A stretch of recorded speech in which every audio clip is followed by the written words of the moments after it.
रायगड जिल्हा परिषदमध्ये गेली 5 वर्ष पाणी पुरवठा विभागाचे क्लार्क नाना कोरडे यांनी पगार वेतनाच्या माध्यमातून सरकारी पैशाचा अपहार केल्याची माहिती आमदार महेंद्र दळवी यांनी पत्रकार परिषदेत दिली। ही रक्कम जवळपास 4,19,00,000 रुपये असल्याचं त्यांनी सांगितलं। याची सखोल चौकशी जिल्हा परिषदेच्या मुख्य कार्यकारी अधिकारी यांच्या मार्फत करण्यात आली। जिल्हा परिषदेच्या निवडणुका झाल्या नसल्याने अधिकाऱ्यांचा मनमानी कारभार सुरू असल्याचंही यावेळी आमदार दळवींनी अधोरेखित केलं।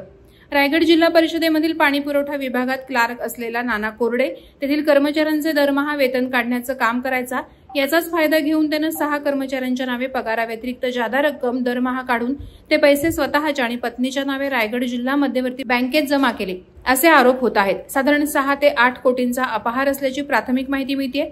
मुख्य कार्यकारी अधिकारी डॉक्टर बास्टेवाड यांनी याबाबत पत्रकारांशी संवाद साधताना सांगितलं की इन्कम टॅक्सचे मोजमाप सुरू असताना 6 ते 7 लाख रुपयांची रक्कम अतिरिक्त काढल्याचं निदर्शनास आलं। याबाबत आपण सखोल चौकशी करीत आहोत। कोरडे याच्यावर निलंबनाची कारवाई करणार असल्याचंही त्यांनी सांगितलं। धक्कादायक बाब म्हणजे चौकशी सुरू होणार असल्याचं कळताच कोरडे यांनी गेली 2 दिवसात 1,19,00,000 पैकी 68 लाख रुपयांची रक्कम जमा केल्याची माहिती डॉक्टर बास्टेवाड यांनी दिली।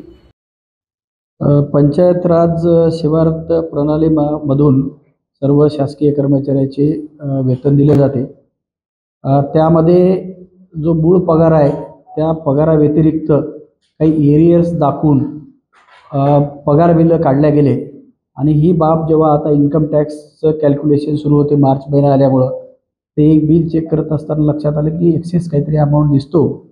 त्यामुळं अकाउंट विभागाने ते चेक केलं असता त्यामध्ये 6-7 लाखाची रक्कम आगाऊ पगार बिलात दिसून आली। म्हणून मागील 1 वर्षाचं चेक केला असता साधारण मग लक्षात आलं की MI मध्ये एक्सेस पैसे वारंवार अलग अलग कर्मचाऱ्याच्या नावावर काढले गेले आणि मग याची चौकशी करावी म्हणून आम्ही खोलात गेलो तर नाना कोरडे नावाचा एक कर्मचारी आहे। त्या कर्मचारी तो पगार बिल स्वतःच करत होता, म्हणजे DDOचं लॉगिन ID वापरून पासवर्ड वापरून आणि स्वतःच्या सहीनं स्वतःच्या अधिकारात तो अपलोड करायचा। कुठल्या अधिकाऱ्याला विश्वासात घेतलेलं नाही। त्यानंतर मंजूर झाल्यानंतर जे पगाराची रक्कम आहे ती कर्मचाऱ्याच्या खात्यावर जायची आणि डिडक्शन दाखवून आगाऊचे पैसे तो DDOच्या अकाउंटला घ्यायचा। चेकबुक स्वतःकडे ठेवून चेकबुकवर स्वतः सह्या करून सदरचे पैसे त्यांनी स्वतःच्या खात्यावर वळते केले आणि ही एक 6 कर्मचारी यामध्ये आहेत की ज्याचे अकाउंट वापरले। काही कर्मचाऱ्यांना विचारणा केली असता त्यामध्ये त्यांचं म्हणणं त्यांना माहीत नाही असं दिसून आलं आणि आम्ही जे बँकेत खाते आहेत म्हणजे ज्या खात्यावर हे ट्रान्झॅक्शन झालेलं आहे त्यांची ते कोरडे आणि त्यांची पत्नी आहे यांची सगळी डेटा मागितला तर त्यामध्ये त्यांच्या खात्यावर वर्ग झालेले पैसे दिसतात वैयक्तिक खात्यावर शासकीय कर्मचाऱ्यांच्या नावावरून, म्हणजे SBI स्टेट बँक ऑफ इंडियाच्या खात्यावरून डायरेक्ट स्वतःच्या नावावर त्यांनी घेतलेले दिसलेले आहेत। याबाबत आम्ही सखोल चौकशी करत आहोत। त्यासाठी आम्ही जे जिल्हा परिषदेचे मुख्य उपमुख्य लेखावित्त अधिकारी यांच्या अध्यक्षतेखाली 5 जणांची समिती नेमलेली आहे।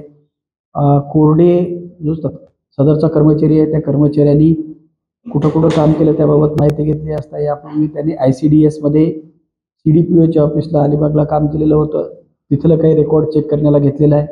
त्यानंतर त्यापूर्वी ते 2020 पूर्वी मसळ्याला काम करत होता CDPO ऑफिसमध्येच, त्याची सुद्धा आम्हाला चौकशी करायची आहे। सद्यस्थितीमध्ये 1,19,00,000 रुपयाचा एक्सेस पेमेंट म्हणजे अपहार झाल्याचं दिसून आलेलं आहे। येत्या 4-5 दिवसामध्ये किंवा 6 दिवसामध्ये आमची चौकशी पूर्ण होणार आहे।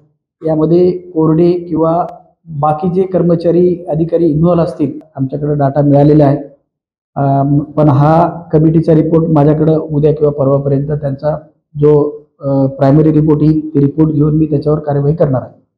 वादळवारा लाईव्हसाठी धनंजय कवठेकर, अलिबाग। नवी मुंबई व रायगड जिल्ह्यातील ताज्या बातम्या आणि घडामोडींसाठी सबस्क्राईब करा वादळवारा लाईव्ह चॅनल आणि दाबा बेल आयकॉन।